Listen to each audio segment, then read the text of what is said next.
5 of ECCB Connects is almost at a close. Thanks for staying connected with us, and be sure to join us in January 2018 when we bring you new and informative programs about who we are, what we do, and how we serve you.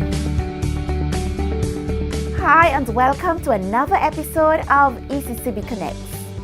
This week, we bring you the second excerpt from the 22nd Sir Arthur Lewis Memorial Lecture, delivered by Marla Dukaran, experienced economist and Caribbean thought leader.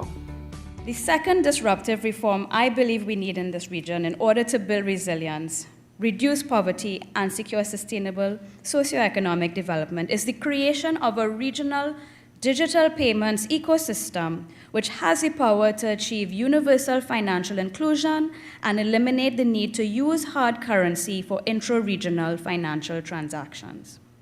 The concept of a regional digital payment system involves the digitization of our fiat currency, meaning, for example, the EC dollar, the creation of a regional digital currency, and a multilateral clearing system, all built on using distributed ledger or blockchain technology.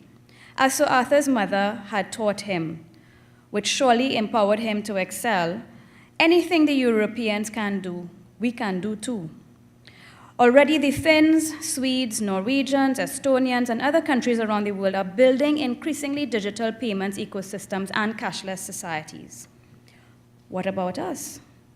As a region, we are becoming increasingly financially excluded from a national and regional level and on an individual level because of what foreign banks call de-risking, but which to me more closely resembles investment portfolio rebalancing. And make no mistake, this is a decidedly pro-poverty trend, regardless of what you call it. Financial inclusion is so important to poverty reduction that the World Bank has set a goal of achieving universal financial inclusion all over the world by 2020, a full decade before the Sustainable Development Goal deadline, because even though it isn't a sustainable development goal in itself, universal financial inclusion is a critical enabler of 8 of the 17 Sustainable Development Goals related to reducing poverty, income inequality, gender inequality, and ultimately boosting sustainable development. But de-risking is driving financial exclusion at a regional level, making trade, investment, remittance flows more difficult, more costly, and therefore less abundant, and by extension, driving poverty levels higher. In addition, growing numbers of individuals and small businesses in the region are becoming unbanked as the cost of traditional banking services balloons and increasingly stringent regulatory requirements disqualify even the most legitimate customers. According to the World Bank, around 2 billion people, 40% of adults, 50% of the world's poorest, are unbanked, and a whopping 85% of the world's financial transactions are done in cash. Remittances, which are a lifeline for the world's poorest, are projected to reach half a trillion worldwide this year. But roughly 10 to 15% of this, or 50 to 75 billion US dollars, will be lost to money transfer fees. Think about the difference 75 billion could make to the world's poorest or to those affected by natural disasters. But there is hope. Some 1.6 billion of the 2 billion unbanked globally have access to a mobile phone, creating the potential for mobile banking access. And mobile penetration rates in most of the Caribbean is very high, cementing the poverty-reducing potential of boosting financial inclusion via mobile banking in the region. For example, the famed M-Pesa in Kenya has lifted as many as 194,000 households, or 2% of the population, out of poverty. And it has been especially effective in improving the economic lives of poor women and members of female-headed households. And this is of particular importance in the Caribbean because, as Christine Lagarde said, poverty is sexist. But guess what? So is financial exclusion. Over 1 billion women worldwide, and 52% of the women in the Caribbean and Latin America are unbanked, underpinning gender inequality, which costs 10 to 37% of GDP. as digital finance could add $3.7 trillion to the GDP of the emerging economies within a decade, according to a report by McKinsey Global. The benefits of digital payments extend also into anti-corruption. According to the World Bank, blockchain technology has the ability to fight corruption and to deal with the failures of governance and governments and the rule of law all over the world. Indeed, in India, digitizing government transfers cut bribe demands by 47% and boosted the beneficiaries' payments by excluding the middlemen who used to skim funds. And apart from boosting financial inclusion, lowering poverty, reducing graft, and promoting growth, there are other advantages to a central bank in particular of issuing a digital fiat currency on the blockchain. The first is increased seigniorage. Digital fiat currency could potentially provide over 90% cost savings in comparison to the cost of printing, transporting, securing, and distributing physical notes and coins. Efficiency. Distributed ledger technology has the potential to boost the speed and lower the cost of clearing and settlement systems. Secure non-counterfeitability. Cryptographically produced and secured digital fiat currency cannot be counterfeited. And auditability. A central bank can track currency transactions digitally with superior accuracy versus cash, which is anonymous.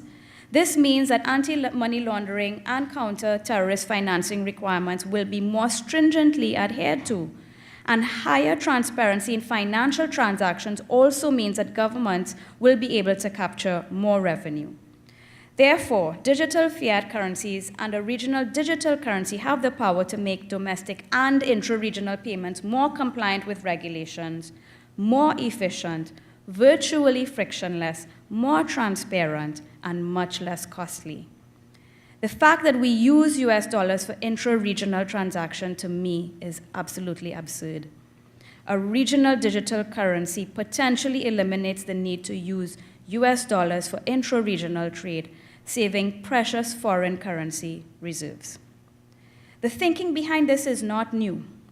The revised Treaty of Chaguaramas made the provisions for this system, and the CARICOM multilateral clearing facility made important strides in this direction.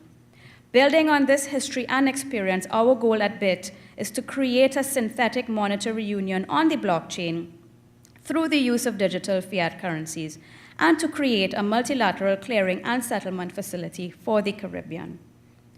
Bottom line, banking costs will only rise, and de-risking will only escalate as events like Paradise Papers, for example, become more frequent and rattle tax authorities and regulators worldwide. A blockchain-based digital payments ecosystem can reverse the financial exclusion and the high banking and money transfer costs that we have been subjected to in this region. Because you know what? We deserve better.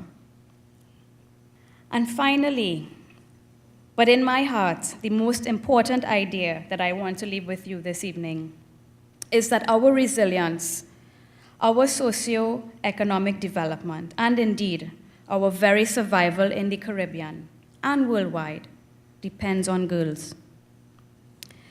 This is because girls represent the world's single largest potential source of sustainable climate-resilient growth once gender equality is achieved. In admiration of his mother's discipline and dedication, Sir Arthur Lewis is quoted as saying, "As a youngster in school, I would hear other boys talking about the superiority of men over women, and I used to think that they must be crazy." The country that has the highest level of gender equality globally is an island with a population of 333,000 persons. Can anyone guess which island this is? Well done. You're paying attention. Just last Thursday, the World Economic Forum published its Global Gender Gap Report for 2017 and found that globally, gender parity is shifting into reverse for the first time since they started measuring it, which was 11 years ago. The study found that at current rate of progress, the overall global gender gap will take 100 years to close, while the gender gap in the workplace will not be closed for another 217 years. We're not going to be around. This year's report highlights the fact that even though more and more qualified women are coming out of the education system globally, their participation in the labor force, their wages, their level of seniority, and their participation in decision and policy making still trails those of men significantly. And it is getting worse, not better. This perverse outcome is especially acute in the Caribbean, where we have largely achieved gender equality in terms of tertiary educational attainment, as you would see on the extreme left in the chart. But these women are being underutilized and underpaid. What a waste, and a waste that we cannot afford in this region. This trend must be reversed because it is potentially putting upward pressure on poverty rates.